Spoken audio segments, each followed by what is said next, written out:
El siguiente material forma parte de las conferencias del Congreso Internacional Virtual Universidad y Discapacidad, organizado en el marco del proyecto PAPIT IA 3030-20, Discapacidad y Universidad, panorama sobre docencia, investigación y gestión de las necesidades de estudiantes con discapacidad, actores, estrategias, redes y políticas.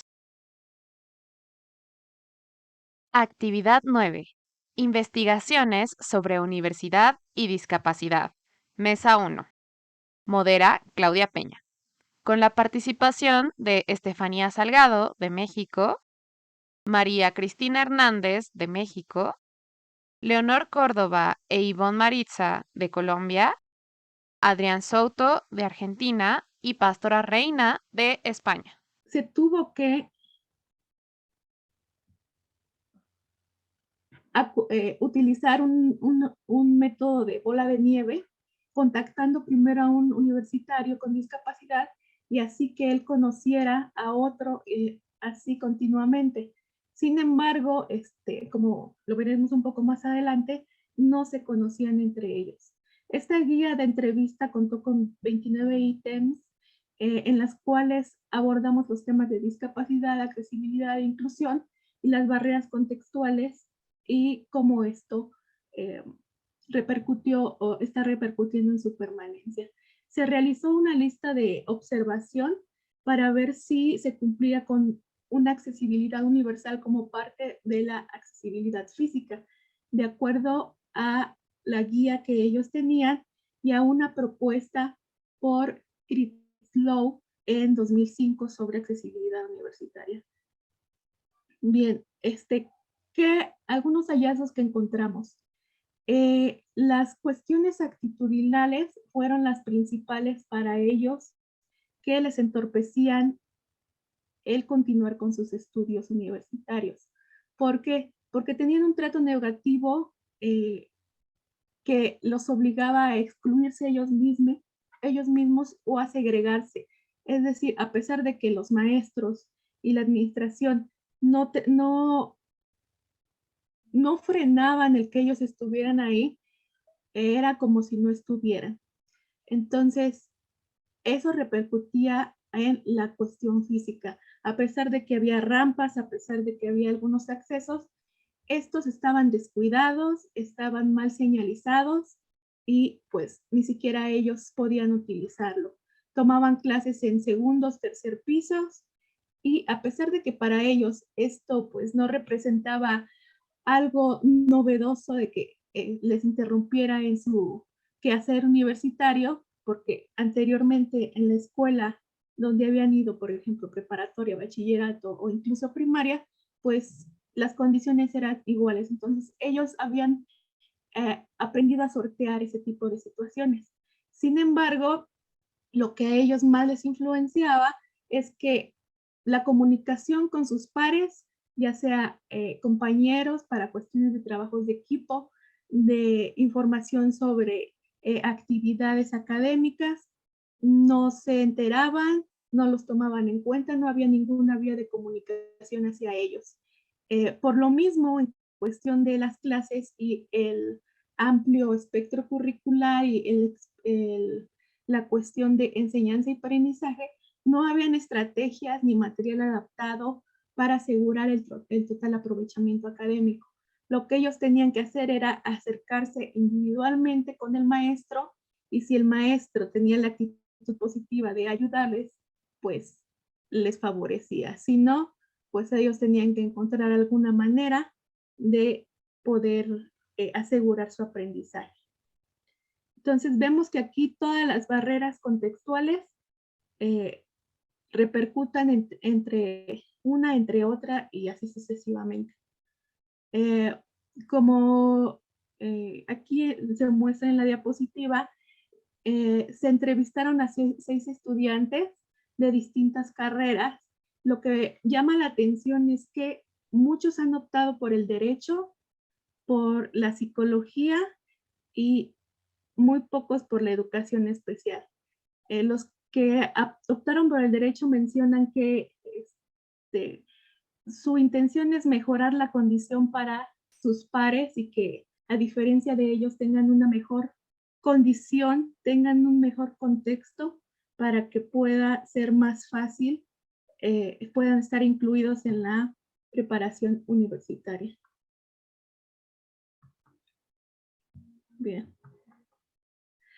Bueno, a manera de unas pequeñas conclusiones, lo que observé en esto es que la permanencia ha estado influenciada principalmente por obstáculos en el rendimiento académico y escasas asociaciones informales.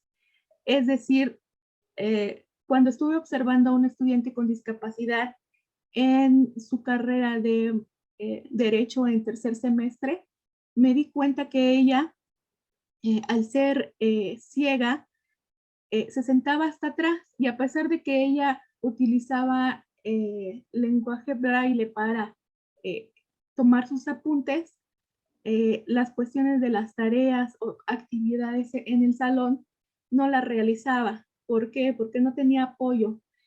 Si le tocaba hacer trabajos en equipo, ella solamente era incluida por nombre en el trabajo y se entregaba. No la incluían para participar a pesar de que ella sí, sí quería participar. Entonces, no tenía asociaciones informales, ni siquiera, no con compañeros ni amigos. Entonces, eso le excluía y solamente iba, tomaba su clase y sus familiares la recogían y eso era todo. Lo que nos damos cuenta es que al carecer de estas condiciones, la universidad no es totalmente accesible. No hay políticas institucionales inclusivas, a pesar de que hay una guía y que aún existen actitudes negativas frente a ellos. Se les ve como un otro y no como parte de la comunidad.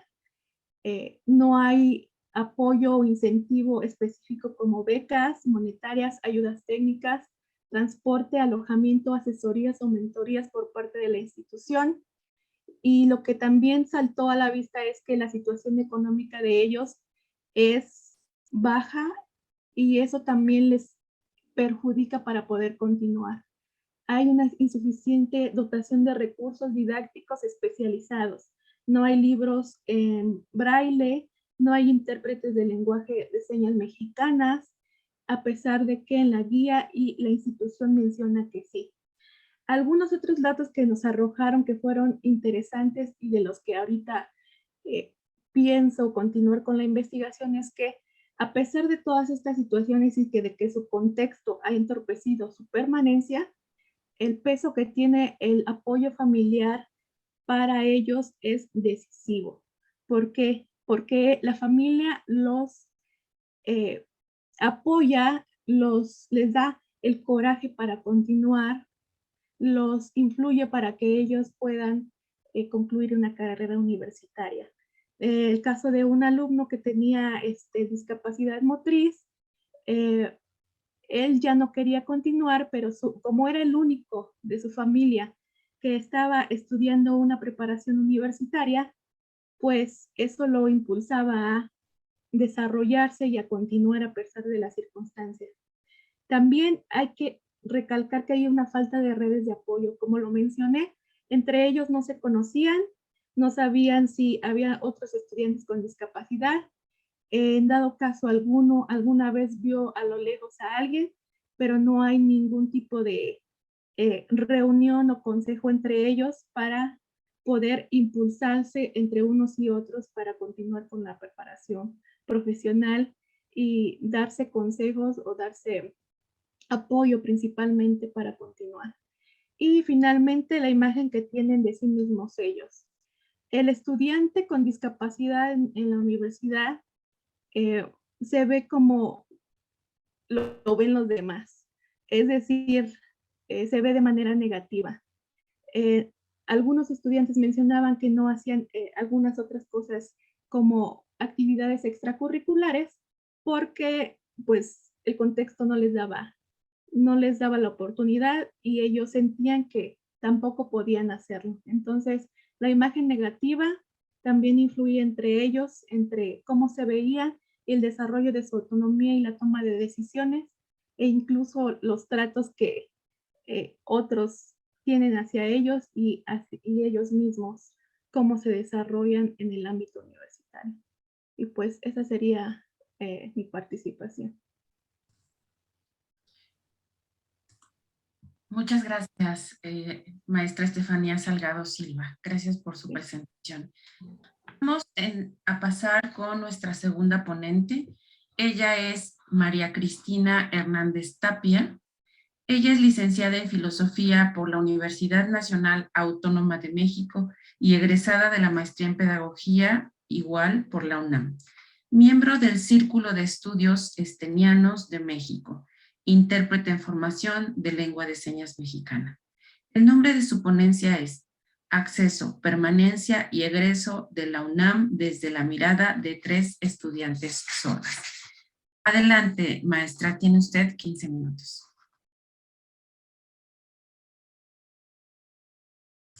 Está silenciada.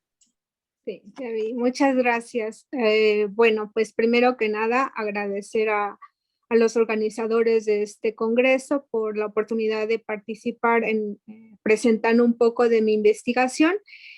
Y bueno, esto que les presento es solo una, como mencioné, es solo una parte de una investigación más amplia, cuyo objetivo es recuperar la experiencia educativa de estudiantes universitarios y profesionistas con sordera profunda.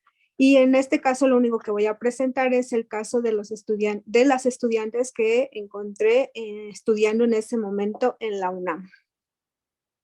Si pasan a lo siguiente, por favor. Bien, he de comenzar diciendo pues que mi primera premisa es que la sordera o ser sordo es un fenómeno complejo, aunque en la cotidianidad suele entenderse solo como, uno escucha bien y entonces por eso se activan estas actitudes de hablarles más lento o de hablarles más fuerte, ¿no? Porque está como la idea muy presente de que ser sordo significa que no oye bien, ¿no? Sin embargo, alrededor de esta situación fisiológica se desarrollan una serie de situaciones que hacen una situación compleja. Por ejemplo, si es hijo de padres oyentes o si son padres sordos, si sus padres sordos hablan lengua de señas o no la conocen, si es una persona, un niño que vive con la sordera desde los primeros meses de vida o si es una persona adolescente, joven o adulto que perdió la audición. Entonces, esos son algunos de las situaciones alrededor de la sordera que lo hacen un fenómeno complejo. Y un tema muy dentro de esta complejidad es el tema del desarrollo de la lengua. Desarrollamos la lengua oral porque escuchamos a otros hablar, pero si no se escucha a los otros hablar, esa lengua no se desarrolla de manera natural.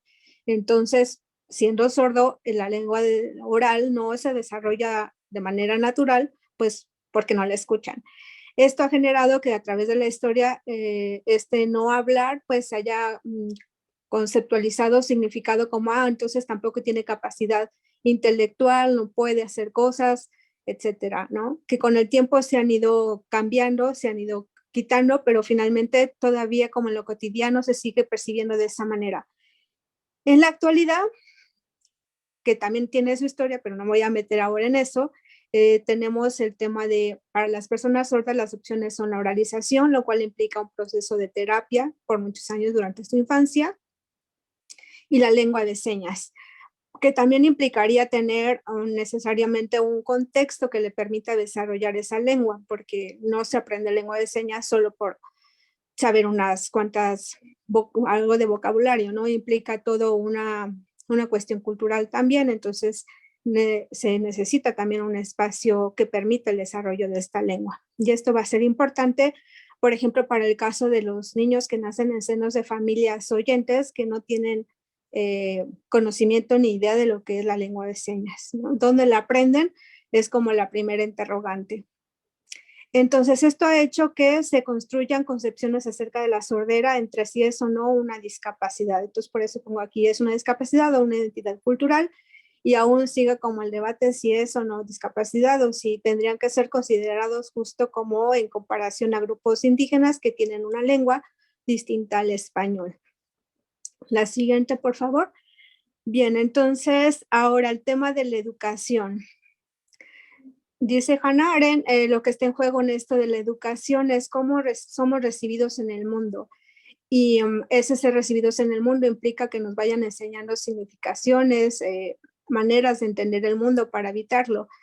Y la pregunta es, ¿cómo han sido recibidos los sordos? Y en ese ser recibidos en este mundo, ¿qué experiencias han tenido? ¿Qué les han pasado? ¿Y de qué significaciones se han apropiado? Y que también les implica como entender la sordera su condición de sordera de una determinada manera. Ahora,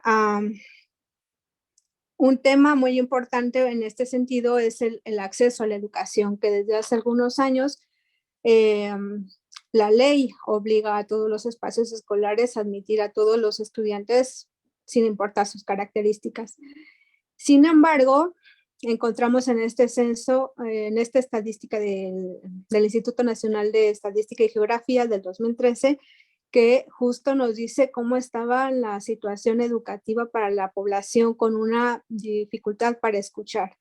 Y notamos justo que conforme van avanzando los grados escolares, pues va disminuyendo el porcentaje, de manera que al llegar al nivel superior, pues ya casi es nulo el porcentaje de personas que llegan a este grado escolar. Y de ese grado no menciona esta estadística cuántos egresan, ¿no? Solo es como la mención de cuántos al menos tienen un año estudiando en la superior. Pero cuántos egresan, ese también es otro tema que como ya hemos visto se encuentran, pueden egresar, pero muchos en el camino también se quedan. Bien, entonces ante esto, la pregunta en México, ¿cómo está este proceso de ir subiendo al de niveles académicos? La siguiente, por favor. Entonces, tenemos que en México, por ley, como ya les mencionaba, todos los alumnos pueden acceder a cualquier escuela, no se les podría negar el acceso. Sin embargo, en el caso de las personas, bueno, y en general creo que pasa mucho con las personas de discapacidad, también a veces el tema es si tienen personal que les den los apoyos que necesitan o si la escuela tiene las adecuaciones necesarias para el pleno desarrollo y participación de los estudiantes con discapacidad. En el caso de los sordos, de los alumnos sordos, voy a mencionar solo como mencioné, justo pueden entrar a cualquier escuela regular. Sin embargo, el tema es no siempre hay maestros que sepan lengua de señas o contextos que les permitan aprenderle y desarrollar plenamente esta lengua.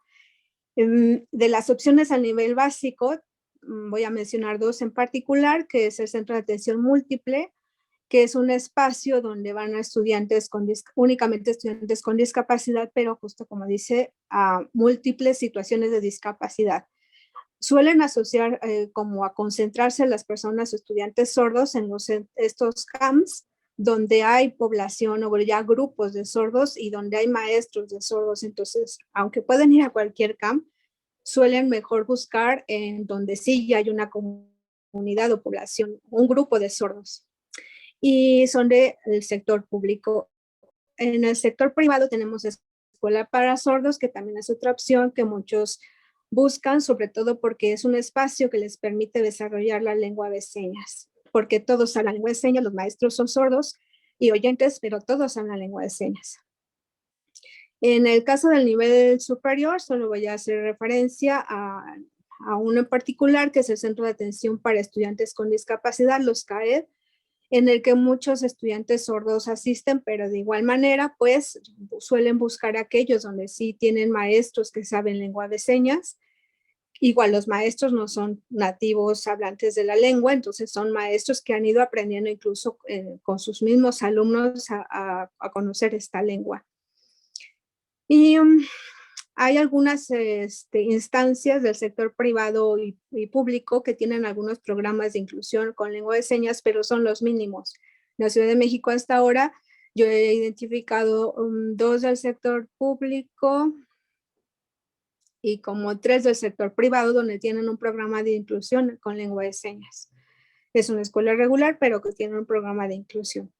En el nivel superior, como notarán, pues solo están las escuelas regulares. Ahí necesariamente tendrán que buscar la opción de la escuela regular. Y solo 2 instancias tienen un programa de inclusión en lengua de señas. Entonces, Ciertamente pueden pedir acceso a cualquier instancia, pero justo el tema, por ejemplo, para los que son hablantes de lengua de señas es que no tienen intérpretes y muchas veces, o la mayoría de las veces, son ellos quienes tienen que pagar el intérprete. Ante esto, pues justo notamos que conforme van avanzando los niveles educativos, también van disminuyendo como las opciones en cuanto al tema de la lengua de señas. Y eso para los que son hablantes de lengua de señas, porque ciertamente tenemos, como mencioné antes, el tema de los que son oralizados y ellos finalmente van accediendo a los niveles escolares en las escuelas regulares, generalmente en las privadas, aunque también hay en las públicas, pero la mayoría de ellos asisten a las escuelas privadas. La siguiente, por favor.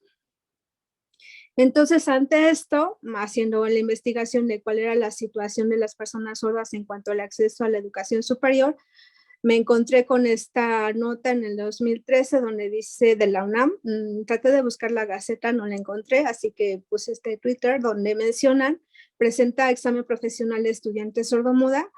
Me llamó la atención justo que de la UNAM hubiera una estudiante con esta característica y además si lo publicaban, finalmente significaba que no eran muchos los que presentaban esta característica y que además terminaran su carrera profesional. Además de que utilizaban el término sordomudo, que ciertamente es un término que hace muchos años, incluso antes de la convención, se ha tratado de ir eliminando. Bueno, y esto me motivó como a investigar qué pasaba en la UNAM con los estudiantes que presentan la característica de la sordera profunda. La siguiente, por favor. Entonces, el principio de la investigación fue esta que presentaban en la Gaceta de la UNAM y el objetivo era conocer la experiencia educativa de estudiantes universitarios con sordera profunda, identificar qué les ha pasado en ir avanzando en los niveles educativos y en particular en este acceso, permanencia y egreso de las universidades, en el caso particular que les presento en la UNAM. Identificar qué miradas las han atravesado y de qué manera han impactado en su acceso a la educación. La siguiente, por favor.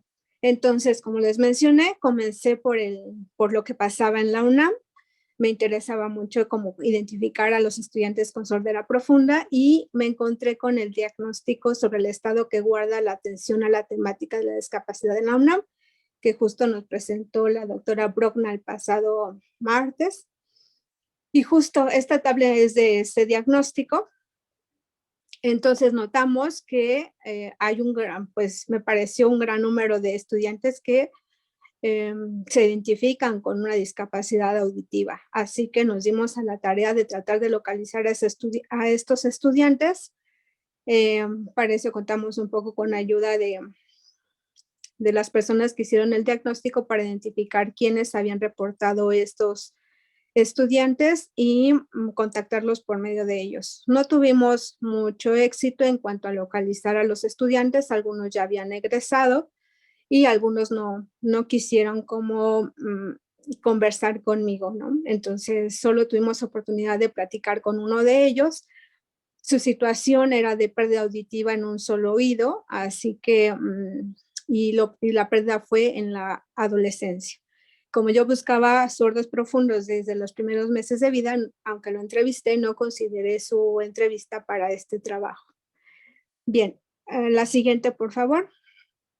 Entonces me seguí en la búsqueda de estudiantes, empecé por la estudiante que justo publicaba la Gaceta y después de indagar entre sus profesores la localicé. En ese momento ya estaba estudiando ella la maestría igual en la UNAM y un poco de lo que nos platicaba es que es hija de padres oyentes, es la única sorda en su familia y toda su escolaridad fue en escuelas regulares públicas. Luego me encontré con Alexa, ella es hija de padres oyentes, ella es hablante de la lengua de señas y en el momento de la entrevista estudiaba la licenciatura en sistema abierto y a distancia en la UNAM. Aquí voy a hacer como mención que ella estudia en estos centros de atención múltiple que les mencionaba y ella refiere que, por ejemplo, aunque salió con buenas calificaciones de esto, que equivaldría a lo de primaria y secundaria, al interactuar en otros espacios donde ella era la única estudiante sorda, intentó comunicarse con la escritura y se dio cuenta que no sabía ni leer ni escribir, cuando ni entendía lo que le escribía, ni los otros entendían lo que ella escribía, ¿no? Entonces ella dice, me di cuenta que no sabía leer ni escribir. Dijo, entonces, ¿cómo es que tenía buenas calificaciones? Entonces, para ella aprender a leer y escribir implicó primero hacerse consciente de la necesidad de ello y hacerlo por cuenta propia para poder desarrollar esta lengua. Y así fue que sigue aprendiendo. Cuando estaba haciendo la licenciatura, mencionó que seguía aprendiendo la lengua, el español. Luego tenemos a Luz, ella perdió la audición justo cuando estudiaba su primera carrera en la UNAM, entonces lo cual hace pasar un proceso de duelo por la pérdida de la audición. Y cuando la conocí, ya era sorda profunda y estudiaba su segunda carrera en la UNAM. La siguiente, por favor. Bien, todas ellas, para ingresar a la UNAM, como cualquier otro estudiante, hicieron su examen de admisión. Y pues para todas les pareció como lo más natural tener que hacer ese examen de admisión, pero para la que pareciera que les resultó con mayor significado de complejidad fue para Alexa, la que habla lengua de señas, porque justo sigue aprendiendo español y entonces enfrentarse a un examen donde no había intérprete y donde todo tiene una fuerte carga de comprensión del español, eso le implicó como el tener que buscar las herramientas por cuenta propia de cómo salvar esa barrera. Y entonces ella les pongo aquí, no les voy a leer, solo les platico, pues decide pagar un curso de estos que se hacen como de manera particular para prepararse para dicho examen y como tampoco hay... Maestra Cristina, disculpe, te queda un minuto. Sí, entonces, gracias. Ella lo que hace es pagar por su cuenta a los intérpretes y así pasa el examen. Como es una licenciatura en línea, pues finalmente no necesitó intérpretes a lo largo de toda la carrera, sino simplemente pues el dominio del español, que contó el apoyo igualmente de amigos e intérpretes que le fueron permitiendo desarrollar plenamente los trabajos. La siguiente, por favor. Las otras dos diapositivas tienen que ver con la experiencia de permanencia de las dos personas que son oralizadas, tanto la que perdió la audición como la que nació, desde los primeros meses de vida presenta esa característica, y lo que nos dicen las dos es que el tema era la dificultad para poderle leer los labios a los profesores, el que no pudieran colocarse las sillas en círculos, el temor de tener que decirle a los maestros o a sus compañeros que eran sordas porque tenían miedo a que fueran a ser discriminadas o rechazadas de las clases. Entonces su principal conflicto fue el cómo acceder a eso de la lectura de los labios de los compañeros y los maestros. La siguiente, por favor. Hacia la Maestra, tu tiempo ya está terminando. Sí, solo para terminar, quería decir que justo, por ejemplo, para Alexa, porque me parece particularmente interesante, para Alexa el tema del examen de inglés que necesitamos todos los alumnos para titularnos, hace que Alexa se haga presente de manera presencial, porque era en línea, y entonces pide el apoyo de un intérprete. Ciertamente la facultad donde estudiaba le da al intérprete, pero el tema para ella es de, estoy aprendiendo español y aún ahora tengo que aprender el inglés para poder titularme, ¿no? Entonces, para concluir, lo que notamos es que justamente muchas de las situaciones por las que pasaron esas estudiantes estaban invisibilizadas un poco porque ellas no querían decir que eran sordas, otro tanto porque, por ejemplo, Alexa toda su carrera fue en línea hasta que tuvo que hacerse presente para el tema del curso del inglés, y eso hace que muchas veces no sean visibles las barreras con las que se encuentran estas estudiantes o pasen desapercibidas, ¿no? Y entonces me parece que la UNAM ya tiene varios programas de apoyo a estudiantes con discapacidad, pero aún así siguen haciendo falta y que los estudiantes sepan de ellos, porque en el caso de las tres, cuando les preguntaba si conocían estos espacios, ellas decían que no los conocían, ¿no? Entonces eso hace como más compleja la situación de su transcurso por las universidades. Y pues muchas gracias, sería todo. Muchas gracias, maestra Cristina Hernández. Bien, vamos con la siguiente ponente. Ella es Leonor Córdoba Andrade, profesora adscrita al Departamento de Estudios Interdisciplinarios en el Instituto de Educación a Distancia de la Universidad del Tolima, Colombia. Investigadora senior, Ministerio de Ciencia, Tecnología e Innovación de Colombia. Grupo Currículo, Universidad y Sociedad. Doctora por la Universidad de Salamanca. Programa Avances en Investigación sobre Discapacidad. Magíster en Educación Pontificia Universidad Javeriana Cali, Colombia. Psicóloga de la Universidad Católica de Colombia. Docente, investigadora y consultora en discapacidad. El nombre de su ponencia es Representaciones Sociales de la Discapacidad en una comunidad universitaria de Ibagué, Colombia. Tiene usted 15 minutos, maestra. Adelante, doctora. Perdón. Muchas gracias, profesora Claudia. En primer lugar, quiero manifestar mi agradecimiento y felicitar a los organizadores de este evento académico. Celebro oportunidades como estas. Como lo manifestó la presentadora, la profesora Claudia, yo trabajo en la Universidad del Tolima y en este ejercicio que hicimos investigativo, que no fue en mi universidad, en la Universidad del Tolima, sino en otra institución universitaria de Ibagué, Colombia, me acompañó mi colega, la profesora Ivonne Rodríguez, a quien ustedes ven en la pantalla y que está acompañándonos también en esta presentación. Dicho esto, quiero contarles dónde queda Ibagué, aquí en el mapa de Ibagué, es la capital musical y considerada también en este momento dentro de la red de ciudades creativas de la UNESCO. Invitadísimos a quienes no son de nuestro país a conocerla y también, por supuesto, a nuestros compatriotas colombianos. El trabajo que les presentamos en este momento se inscribe básicamente en tres pilares conceptuales metodológicos que son la educación superior inclusiva, la discapacidad y las representaciones sociales. Con relación a la educación superior inclusiva, que es el tema que nos ha convocado especialmente en estos días de congreso, pues consideramos que estos estudiantes deben acceder y participar del sistema educativo y que tenemos que trabajar por remover las barreras que se les presentan a ellos para que puedan realmente desarrollarse en este sistema educativo. En cuanto a la discapacidad, comprendemos este fenómeno por la interacción que hay entre variables personales y variables del entorno. Y las representaciones sociales las utilizamos como una teoría que nos permite, sin duda alguna, comprender la realidad, en este caso la realidad de las personas con discapacidad, en un contexto determinado y se convierte en un marco de acción para que podamos después determinar cómo las personas se comportan y se comunican dentro de una organización social, en este caso una comunidad universitaria, frente a la inclusión de personas en condición de discapacidad.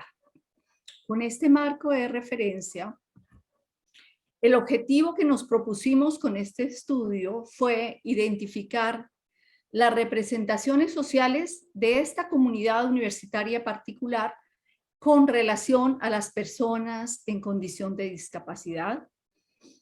La metodología la escribimos en un estudio de corte mixto, de tipo secuencial. Iniciamos con lo quanti para avanzar a lo quali. En cuanto a los participantes en nuestro trabajo, contamos en la indagación cuantitativa con 1.060 participantes de la comunidad universitaria.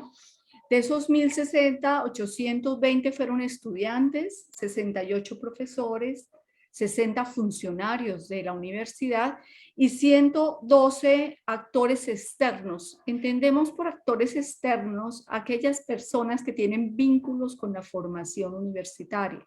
Por ejemplo, los empleadores.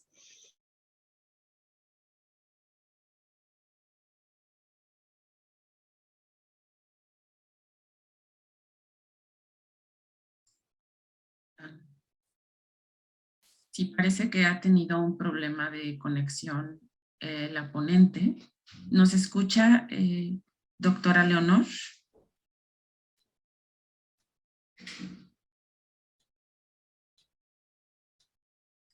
Sí, doctora Leonor, ¿nos escucha?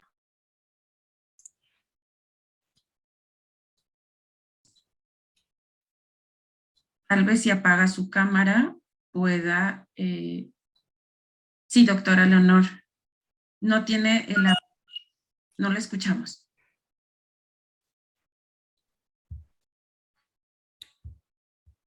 Bien, sé que hubo un corte, pero no sé exactamente dónde se dio ese corte.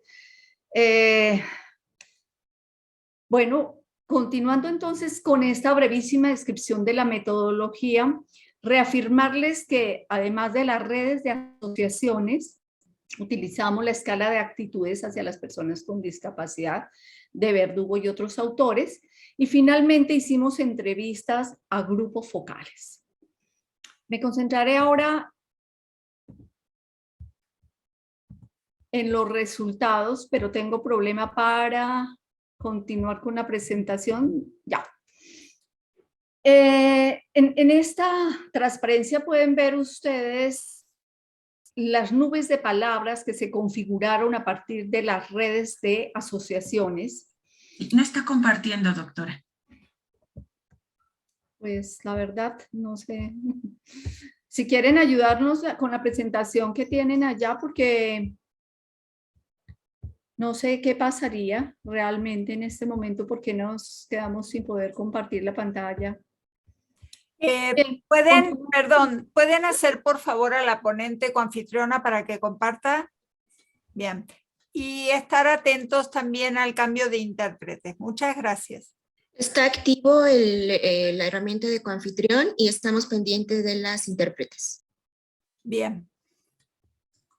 Adelante, doctora.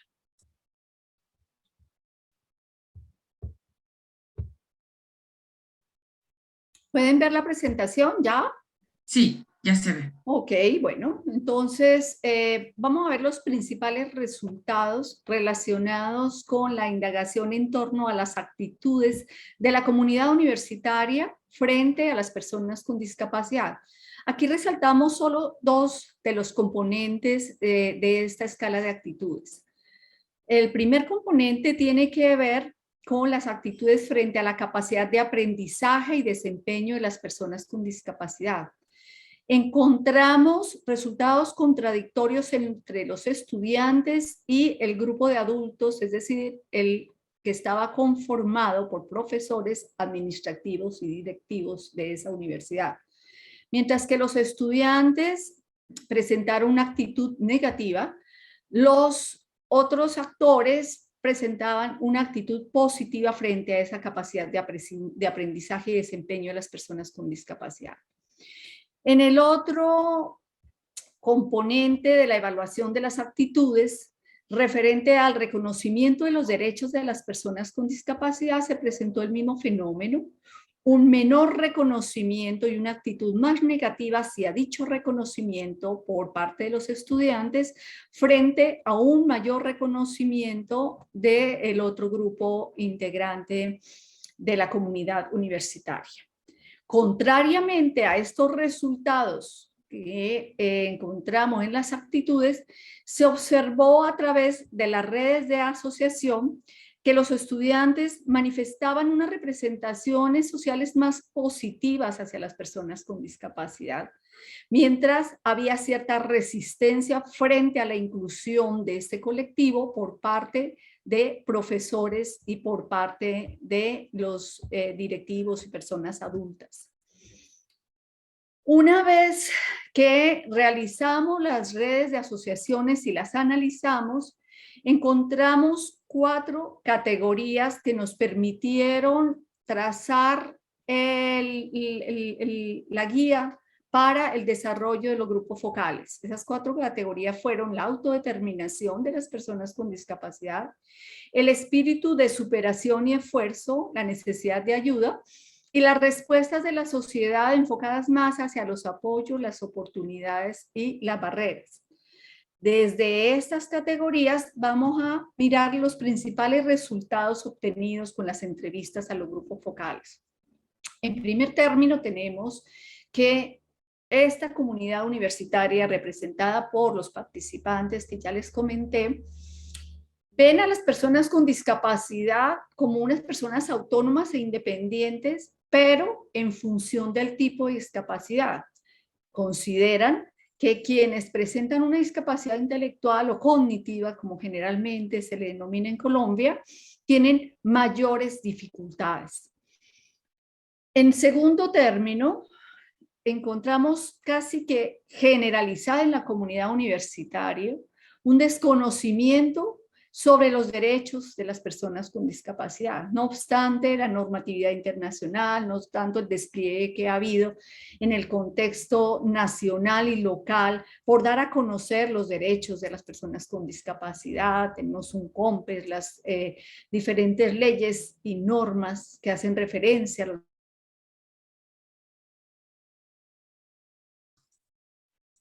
Se nos volvió a ir el sonido. Doctora, si nos escucha, ¿podrá apagar su video para ver si mejora el audio?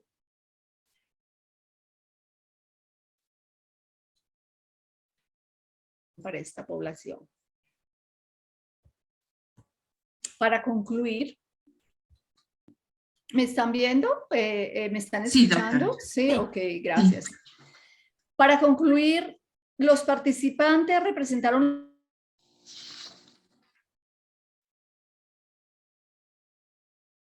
Sí, ahí la perdimos un poco, doctora. Quizás si apaga su video, por favor, doctora Córdoba. No sé si sigue estando en la sala.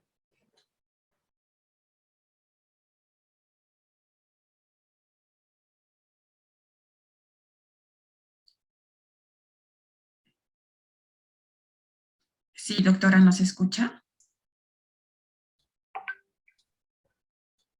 Sí, sí está en la sala, pero no sé si nos escucha. Si no, si quieres, Claudia, seguimos y luego da sus conclusiones. Perfecto. Sí, vamos a continuar. Doctora, No sé si alcanzaron a escucharme las conclusiones. No. Le sugeriría que apagara su video y nos platicara para que tengamos una mejor señal. Gracias. Muy bien. Bueno, voy a retomar las conclusiones.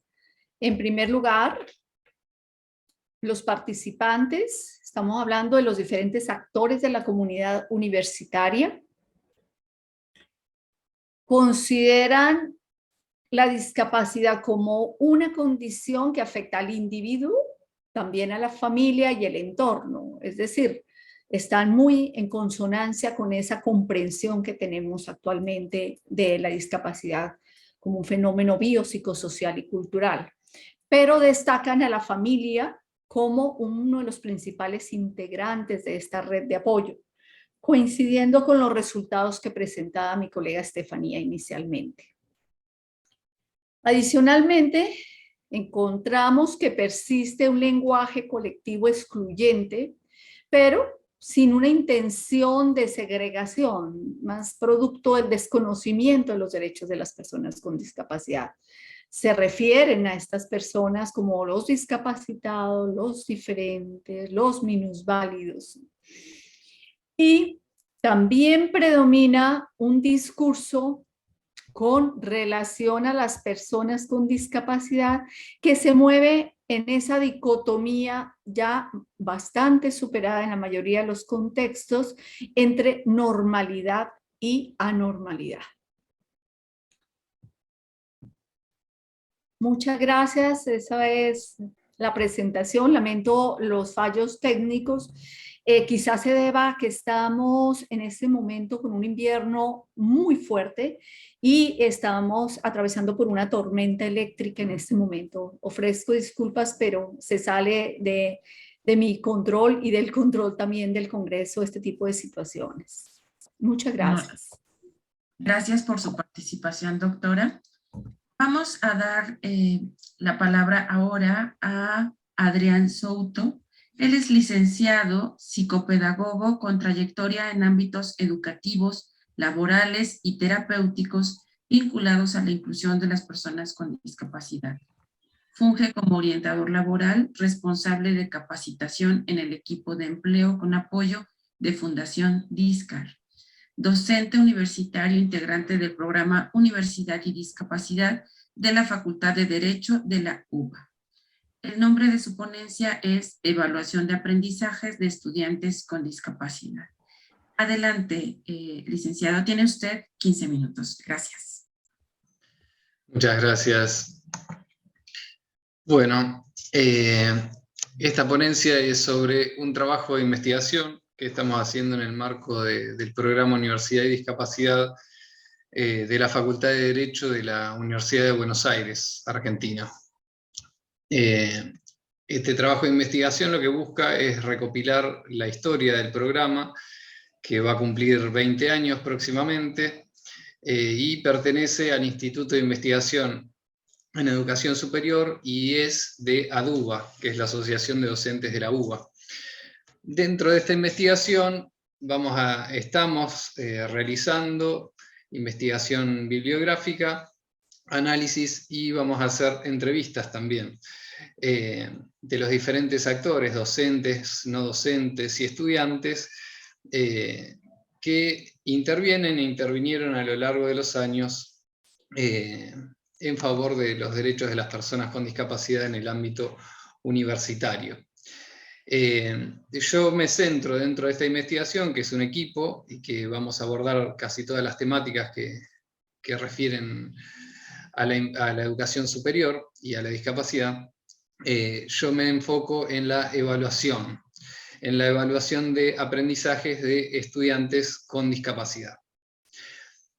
Soy parte del programa y soy psicopedagogo, entonces tengo esa perspectiva. Hago la aclaración porque como es la Facultad de Derecho, muchos asumen que soy abogado, pero no. Entonces me ha tocado acompañar la trayectoria de algunos estudiantes y a los docentes dentro de las tareas del programa. Y en ese punto quiero compartir algunas experiencias. El programa en sí surge como asesoramiento a los docentes dentro de la facultad. Hace unos 20 años, un docente se encuentra con un estudiante con discapacidad motora que no le permitía ni escribir ni hablar, y pide asesoramiento en la dirección en el Centro para el Desarrollo Docente. Y dentro de ese centro, posteriormente, termina surgiendo el programa Universidad y Discapacidad. Y se piensa, y se sigue pensando, principalmente dirigido a los docentes, a la formación y a la capacitación docente, porque se considera que es la mejor forma de promover los derechos de los estudiantes con discapacidad. En ese punto es que yo voy trabajando con docentes y con estudiantes. Entonces quisiera compartirles el caso de Fernando, que es alguien que se recibió de abogado recientemente. Fernando es una persona con parálisis cerebral que tiene dificultades para escribir y para hablar. Puede hablar, pero de una forma que la mayoría de las personas no logra comprender. Entonces cuenta con el apoyo comunicacional a su madre. Y asistía a la facultad con su madre como apoyo comunicacional. Abordamos su situación hacia el final de la carrera. Él estaba terminando la carrera con las últimas materias y aparece como estudiante en el práctico especializado en discapacidad, que también está dirigido por Juan Seda, que es el mismo que dirige el programa Universidad y Discapacidad. Y surgen situaciones en las que requieren nuestro asesoramiento. Una de las principales dudas era si Fernando expresaba y sabía lo que requería la materia, o si su madre hablaba por él. Porque, como les digo, era el apoyo ocupacional, comunicacional, lo daba su mamá. Traducía a su mamá lo que Fernando quería decir. Y después, en lo vincular, en el práctico docente, había que atender consultantes, hacer trabajos en equipo y hacer trabajos prácticos. Todo eso iba a requerir algunos ajustes razonables, adaptaciones. Y entonces estábamos en la tarea de pensar cómo llevar esa tarea adelante. Mediante algunas entrevistas con los docentes, con la madre, con Fernando, nos fuimos dando cuenta de que Fernando tenía herramientas para comunicarse, no solo su mamá, sino que podía, por ejemplo, escribir en el celular con el dedo meñique de la mano, brevemente, con mucho esfuerzo, pero podía escribir, que después de un tiempo de conocerlo ya uno le empezaba a entender lo que decía, y que lo que traducía su mamá era fidedigno, digamos, que se notaba que lo que Fernando decía, la madre trasladaba en palabras un poco más comprensibles. Además, su mamá no tenía mayor conocimiento de la carrera, porque ella nunca había estudiado, solo lo acompañaba, y eso estaba a las claras. Dilucidada esa duda, nos propusimos pensar cómo sería su evaluación, que constaba de un parcial escrito, un examen escrito para todos los estudiantes. Pero él no podía escribir a mano alzada como el resto de los estudiantes. Entonces, nos propusimos hacer un formulario con la computadora, probar el uso de la computadora. No era del todo accesible para él, y terminamos llegando a la conclusión de que lo más accesible era que utilizara un papel y una hoja y un lápiz, que sí podía agarrar y marcar una cruz. No podía escribir, pero podía marcar una cruz. Entonces, adaptamos el formato de examen a multiple choice, opciones múltiples. Y de esa forma pudo rendir, dar el examen en igualdad de condiciones que sus compañeros, en el mismo momento, sin el apoyo de su mamá, con una adecuación en los bancos, buscar una silla y una mesa que fuera más accesible, etc. Obviamente, detrás de todo esto hubo mucho trabajo de los docentes de la materia, que a través del asesoramiento y de su propio conocimiento en el tema de discapacidad, fueron haciendo las adecuaciones para que pudiera ver los expedientes, que pudiera relacionarse con los consultantes, con sus compañeros, y que fuera rindiendo en otras instancias. La evaluación en el práctico es constante, entonces en todo momento se iba evaluando cómo manejaba su conocimiento. Entre tanto pasó la pandemia y las clases pasaron a modalidad virtual. Así que el examen final de la materia terminó siendo mixto, en una modalidad mixta de un parcial domiciliario escrito y un examen domiciliario escrito y un examen oral a través de Zoom, con nuestro apoyo comunicacional, el de su madre, los docentes. De esa forma, entendemos que pudimos lograr los ajustes razonables para Fernando sin reducir la exigencia académica, sino buscando facilitarle la accesibilidad a la instancia. En esta investigación sobre cómo evaluar a los estudiantes con discapacidad, la principal pregunta que trato de responder es cómo hacer la evaluación accesible a las personas con discapacidad sin reducir la exigencia académica. En este punto cabe resaltar que las universidades argentinas otorgan título habilitante.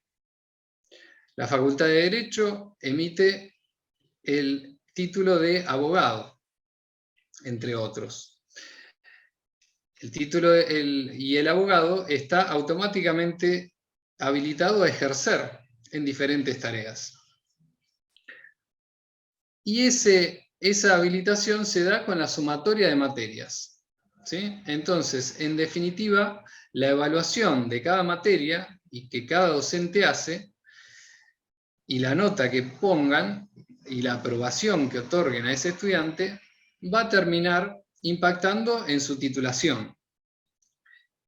Y su titulación va a terminar impactando en la vida de las personas. Uno, en manos de un abogado, pone su patrimonio, su familia, muchos aspectos relevantes de la vida. Entonces, el docente tiene una responsabilidad institucional muy grande ante la instancia de evaluación. ¿Cómo asumen en general los docentes esa instancia? De diversas maneras.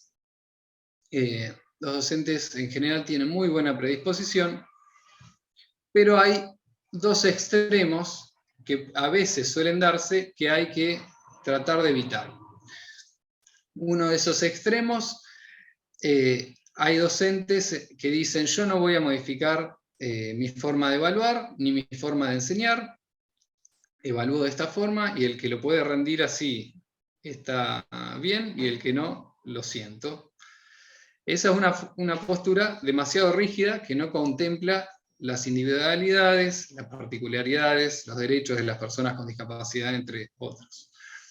Y el otro extremo, tampoco aconsejable, es el de los docentes que, por la sola condición de discapacidad, asumen una postura de tratar de aprobar al alumno por esa condición, o por un sentimiento de lástima hacia la persona con discapacidad. Maestro, le queda, disculpe, sí, queda un minuto.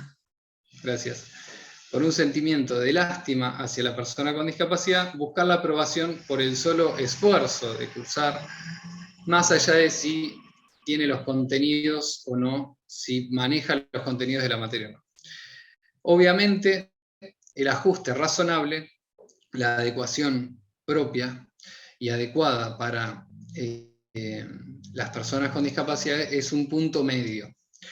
Es buscar que puedan acceder a la instancia de evaluación en igualdad de condiciones, con igualdad de oportunidades que el resto de sus compañeros, teniendo en cuenta sus particularidades, pero sin reducir ni recortar los contenidos. Entonces, va a ser más... la forma de evaluar a un estudiante va a ser muy personalizada, porque cada persona tiene sus propias características, necesidades de apoyo, idiosincrasia, postura ante esta situación, y buscando mantener la calidad académica de una forma accesible para cada persona. No quiero extenderme más, ya que se me va terminando el tiempo. Voy a pasar en el chat mi mail y algunos datos de los lugares de la investigación que pueden consultar para más información. También un par de links de YouTube en los que hay entrevistas sobre esta investigación y sobre este tema. Por ejemplo, el caso que les comentaba de Fernando, en un ciclo de difusión le hice una entrevista, que es el último link que ahí pueden ver, que por ahí les interesa observar y escuchar. Muchas gracias por el tiempo. Gracias a usted, maestro. Sí, vamos con nuestra última participante. Ella es Pastora Reina Aguilar, trabajadora social y socióloga con más de 25 años de experiencia laboral en los campos de formación y docencia a alumnado universitario de instituto y equipos técnicos, así como de gestión de servicios sociosanitarios. Actualmente es profesora en la Universidad Pablo de Olavide de Sevilla, en las disciplinas de trabajo social, educación social, sociología, derecho y criminología. Anteriormente, profesora titular del Instituto y del Máster de Gestión y Dirección de Centros de Servicios Sociales en Madrid. Trabajadora social, directora, gestora de centros sociosanitarios, responsable de área técnica desde 1982, gestión administrativa en la Administración Pública de Sevilla. Ella nos expondrá el cartel Discapacidad ante el suicidio contra suicidio discapacitante, una revisión sistemática de la literatura científica. Para ello, ella contará con 10 minutos. Aprovecho para comentarles que se habilitará la sala de chat para que puedan poner sus preguntas y les agradeceremos que indiquen a qué ponente se dirige cada una de ellas. Adelante, doctora Pastora. Sí, pues muchas gracias por la presentación y buenos días, supongo que allí. Aquí es ya buenas tardes, noches, al uno y al otro lado del océano. Pues gracias por la oportunidad de presentar este trabajo que lleva por título Discapacidad ante el suicidio versus suicidio discapacitante. ¿Por qué este título? Bien, yo partía de una hipótesis que era que la discapacidad per se es un factor de riesgo tanto en la ideación suicida como en el intento de suicidio o como el suicidio a término. Pero investigando, conforme avanzaba esta investigación, observaba otras cuestiones interesantes y me surgió una segunda hipótesis, que era que el resultado de un intento de suicidio que no fue llevado a término puede haber derivado en una situación discapacitante. En todo caso, los objetivos que me planteé o nos planteamos en ese momento era que queríamos alcanzar un conocimiento global sobre la relación entre dos fenómenos complejos. Por un lado, la discapacidad y por otro lado, el suicidio. ¿Cómo podríamos hacer eso? Primero, pues saber qué es lo que hay investigado, qué es lo que hay en la literatura científica sobre suicidio y discapacidad. Bien, pues tras una búsqueda sistemática con criterios de exclusión y de inclusión, obtuvimos un total de 47 artículos cuyos contenidos analizamos y obtuvimos una serie de resultados que vamos a ir comentando. Decir también que estos 47 artículos corresponden a estudios e investigaciones que unen discapacidad y suicidio y que se puede ver en el Mapamundi, ¿no? Artículos que han sido por autores de Australia, Japón, China, India, Suecia, Países Bajos, Estados Unidos o Canadá. Utilizo en esta ponencia el término discapacidad, disability, porque es el que en estos 47 artículos es el que corresponde. No se contempla diversidad funcional o capacidades diversas, simplemente discapacidad. Bien, conforme a los resultados, siempre hay como una comparativa entre las personas con discapacidad respecto a las personas sin discapacidad. Entonces, en este análisis obtenemos dos grandes nociones.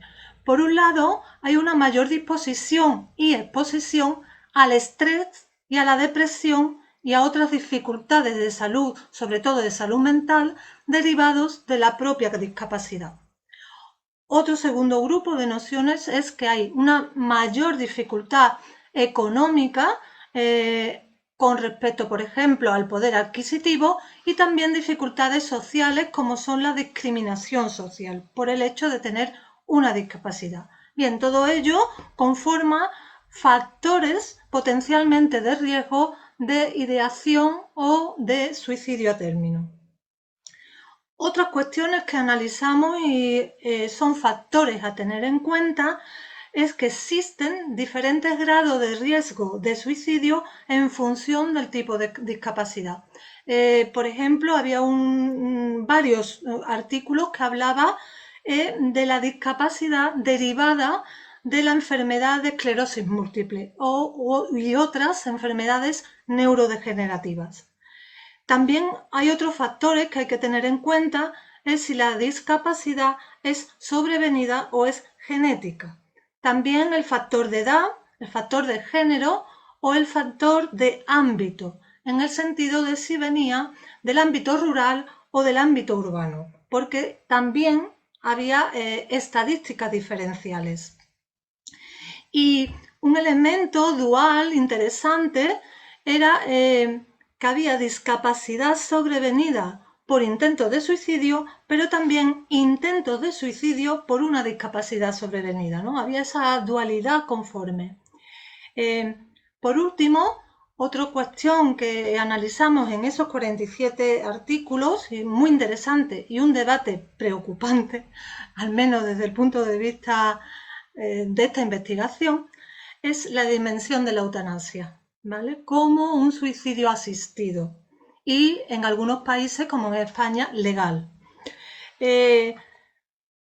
¿Por qué preocupante? Bien, vamos a intentar explicarlo brevemente. La vida, socialmente, hay un punto de vista de la sociedad de que la vida de una persona con discapacidad vale menos, simplemente así.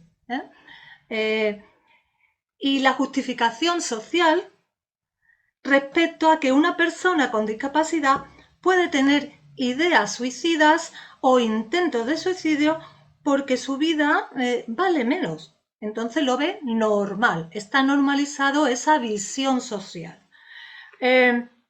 Por lo que la persona que sí tiene discapacidad puede entender estos mensajes que le llega de la sociedad como un permiso o como una autorización para tener o esas ideas de suicidio o intentos de suicidio o el suicidio a término.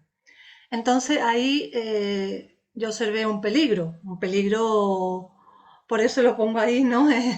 En rojo, porque si la sociedad acepta que las personas con discapacidad se suiciden porque su vida vale menos, si existe una desigualdad a todos los niveles respecto a las personas sin discapacidad, como en los aspectos económicos y otros aspectos sociales, si la discapacidad está relacionada directamente con la depresión, que la depresión en toda la literatura, tanto desde la psiquiatría, de la psicología, incluso de trabajo social y la sociología, la depresión es el factor de mayor riesgo de suicidio. Si existe además una dificultad para evaluar sobre todo la capacidad de decisión que tiene en un ámbito de la discapacidad, que es la discapacidad intelectual, pues puede implicar un riesgo real de fomentar, incluso de facilitar, la eutanasia en las personas con discapacidad. Y en grosso modo, pues estas son las conclusiones y los resultados que hemos obtenido. Dará para más. Muchas gracias. Muchas gracias, doctora. Muy interesante lo que nos ha expuesto. Bien, pues gracias a cada uno de los participantes. Ha sido muy enriquecedor escucharles con las diversas investigaciones y que nos permiten ver desde diferentes perspectivas y también estudiar cómo se ha abordado el estudio de cada una de las discapacidades que fueron mencionadas en esta mesa. Enseguida procederemos a la sesión de preguntas y respuestas. Entonces, vamos a revisar si alguien ha escrito en el chat para saber qué inquietudes han surgido desde los participantes que nos escuchan en la sala, ¿sí? Y bueno, mientras me pasan las preguntas, pues me voy a permitir preguntar y bueno, quien guste de los ponentes contestar, ¿cuáles serían las políticas institucionales que se deberían de crear en las instituciones de educación superior para que pudiésemos enfrentar las cuestiones que ustedes han planteado? ¿Alguno de ustedes si quisiera comentar respecto a las investigaciones que han hecho? Sí, adelante.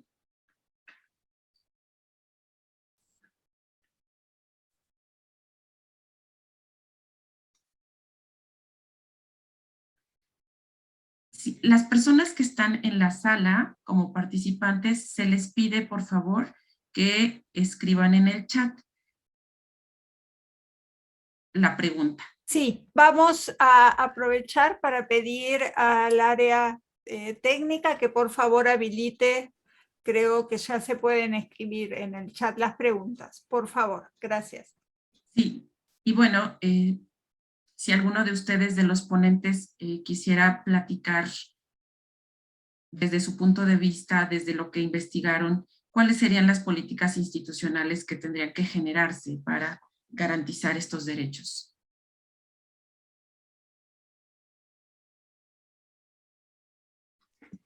Yo, Cristina. Adelante, por favor, Cristina. Pues es una pregunta bastante compleja porque justo atender a la diversidad que puedes encontrar en una institución universitaria es muy grande, pero creo que el primer tema tendría que ser la formación y a los profesores o docentes de esas instituciones, ¿no? Como programas institucionales, no como programas de buena voluntad o pues de buena onda, ¿no? Sino que ya fuera algo institucional eso. Porque me parece que uno de los aspectos importantes por donde se necesita también trabajar es eso, la percepción que tienen los docentes de los alumnos que llegan con una discapacidad, porque muchas veces esa también es una barrera que impide como la plena participación de los estudiantes, por la serie de estereotipos que se ha construido acerca de si un estudiante con discapacidad puede o no puede estar en una universidad, ¿no?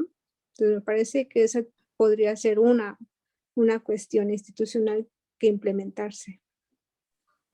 Muchas gracias, Cristina. Tenemos una pregunta para Pastora Reina Aguilar. En principio, le solicitan si puede compartir sus redes y trabajo acerca de suicidio y discapacidad, por favor. Y en segunda, preguntan cómo trabajar terapia psicológica en casos de depresión a personas con discapacidad cognitiva.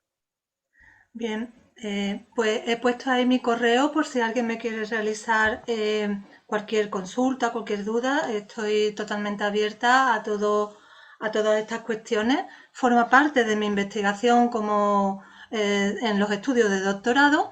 Y con respecto a cómo trabajar terapia psicológica, yo soy trabajadora social y socióloga, con lo cual psicológicamente no lo sé. ¿Qué es lo que he observado en esta investigación? Que hay investigaciones totalmente diametralmente opuestas. Hay, desde el punto de vista de psicológico y psiquiátrico, que dice que las personas con discapacidad sí tienen, discapacidad intelectual, perdón, ¿vale? Sí tienen la capacidad de discernir qué es la muerte y qué es la muerte por suicidio. Y hay otras investigaciones que dicen todo lo contrario. Las personas con discapacidad intelectual no tienen capacidad para ello. Bien, yo creo que ni uno ni otro, bajo lo que yo observo, lo que yo estoy observando y el conocimiento que tengo de la discapacidad desde un punto de vista no solo profesional, sino personal desde los 7 años. Yo misma soy también, tengo una discapacidad de hipoacusia bilateral pantonal, con lo cual espero haber entendido, gracias también por la lengua de signos y sobre todo los subtítulos que me han salvado las cuestiones. Entonces, yo entiendo que para las personas con discapacidad intelectual tenemos que ver caso por caso, porque en función de ese caso podemos trabajar y sobre todo interdisciplinarmente. No solo en el ámbito psicológico es el que trabaja la depresión también es contextual y social. No sé si lo he podido contestar. Gracias. Gracias, doctora. Sí, sí, por supuesto. Y ya en el chat tenemos también sus datos. Estos son los datos de contacto para quien guste escribirle directamente. Ok. Muy bien. Queremos saber si hay alguna otra pregunta. Y bueno, mientras me mandan la pregunta, les hemos pedido que escriban en el chat porque es así más concreto y nos dirigimos al ponente que ustedes soliciten. Mientras nos hacen llegar otra pregunta, me gustaría tomarme justo la posibilidad de preguntarle a Adrián Souto respecto a la evaluación de aprendizajes a estudiantes con discapacidad. ¿Cómo transitar este paradigma que tienen los docentes en torno a la evaluación y cómo transitar hacia una evaluación a la diversidad y que sea más flexible, de acuerdo a la investigación que usted ha realizado?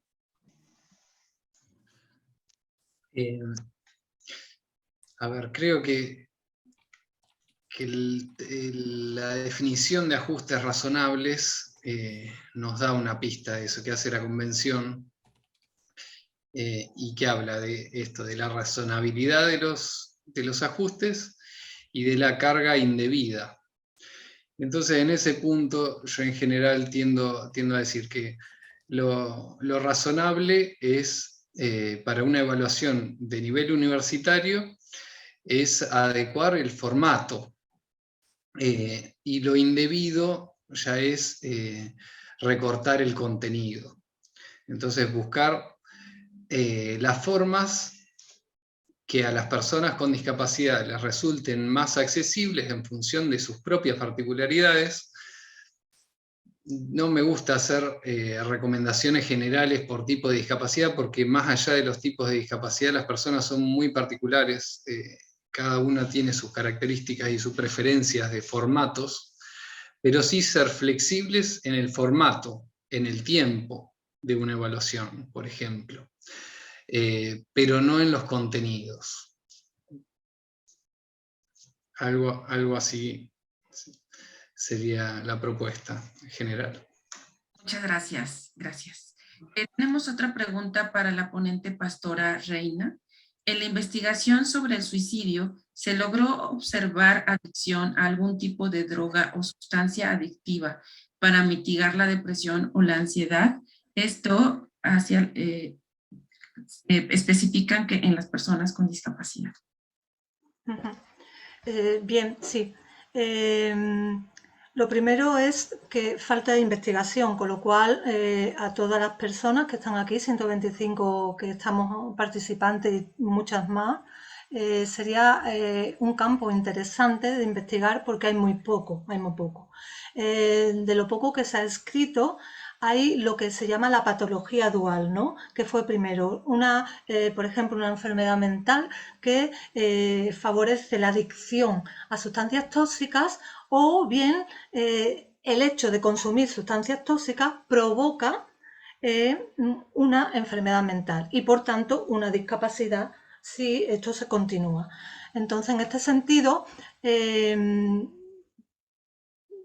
eso sí, el hecho de la depresión también, hay dos diferentes tipos de depresión. Uno que es la depresión social, pero otra es la que desde la medicina intentan sobre todo medicalizar.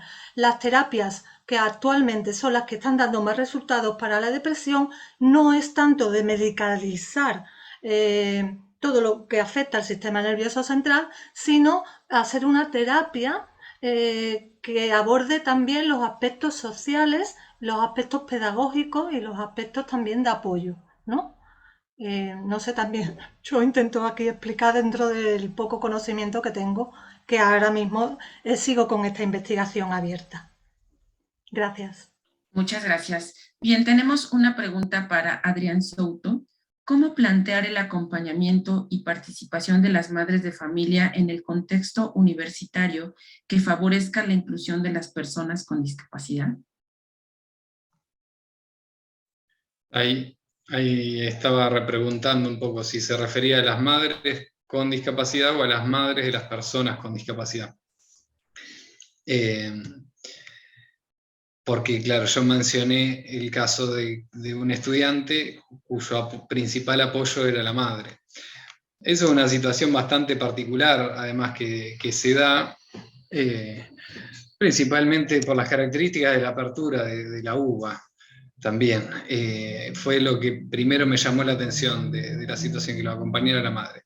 Pero la realidad es que a veces, lamentablemente, no hay una cobertura correcta de profesionales especializados para el apoyo, como asistente personal, que acá en Argentina va en general a través del sistema de salud, y cuando no está esa cobertura, las familias son las que suplen ese apoyo que debería ser más profesional. Una de las situaciones que pasaba es que la mamá por ahí no tenía las herramientas más adecuadas para hacer esa traducción o para interaccionar con los compañeros, con docentes. Le salía de la forma que le salió toda la vida por su experiencia personal, pero no era un apoyo especializado. Y eso traía algunas dificultades. Si hubiera tenido un apoyo más especializado de algún profesional, por ahí hubiera habido otras intervenciones, o incluso ese profesional que hace de asistente también colabora con las adecuaciones. Es variable, pero bueno, también no es simple en el ámbito universitario trabajar con las familias. No es algo que esté planteado como en otros niveles, que sí muchas veces se trabaja, hay un equipo profesional destinado al trabajo con las familias. No es el caso en el ámbito universitario, no es simple de abordar por la masividad de la facultad de la UBA en particular. Así que es un desafío siempre el tema de las familias. No sé si me clarificó la duda de si se refería a madres o a la madre. Bueno, pero más o menos supongo que he contestado. Muchas gracias. Bueno, leeré brevemente la sugerencia que escribe Sergio Rodríguez, donde nos dice que ahora que hay tantos cursos en línea gratuitos, sería una buena opción trabajar con la enseñanza de lectoescritura porque la gramática española es muy compleja. Entonces, es importante esto para la educación superior, y también podría sugerir a la UNAM y demás universidades puedan hacer estos cursos con alcance a todo el público. Muchas gracias, Sergio, por tu comentario. Bien, se nos ha terminado el tiempo. Yo agradezco muchísimo a los ponentes por sus contribuciones a este evento académico y su participación. En este momento cedo el uso de la voz a la doctora Brockna, quien nos dará algunos avisos. Gracias. Muchas gracias a todos. Gracias por eso, Claudia. Muy amable. Muchísimas gracias, Claudia. Muchísimas gracias a todos los participantes como ponentes, a los asistentes. Algo que acabo de compartir para todos en el chat es una propuesta de colaboración que estamos invitando a sumarse a las personas que están trabajando en ámbitos académicos para generar una red de universidades, una red de instituciones de educación superior para la investigación transdisciplinar de la discapacidad. La firma en este primer momento sería a nivel personal, con el interés de impulsar que las distintas universidades se sumen para abrir espacios de investigación.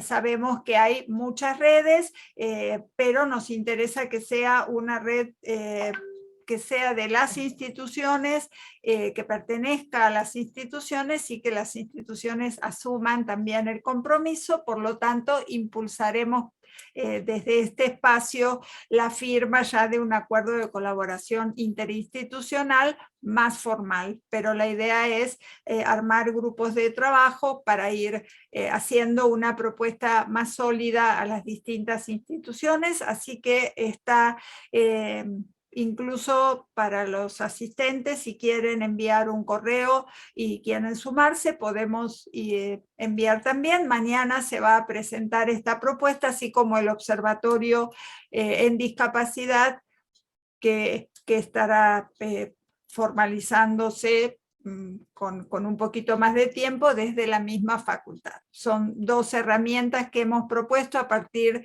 de del proyecto de investigación y que nos parece importante que las instituciones asuman estos roles, más allá de que haya propuestas que a veces son muy valiosas, pero acaban siendo personales, ¿no? Creemos que es algo importante que las instituciones lo cobijen, lo asuman y tomen parte de la responsabilidad que toca.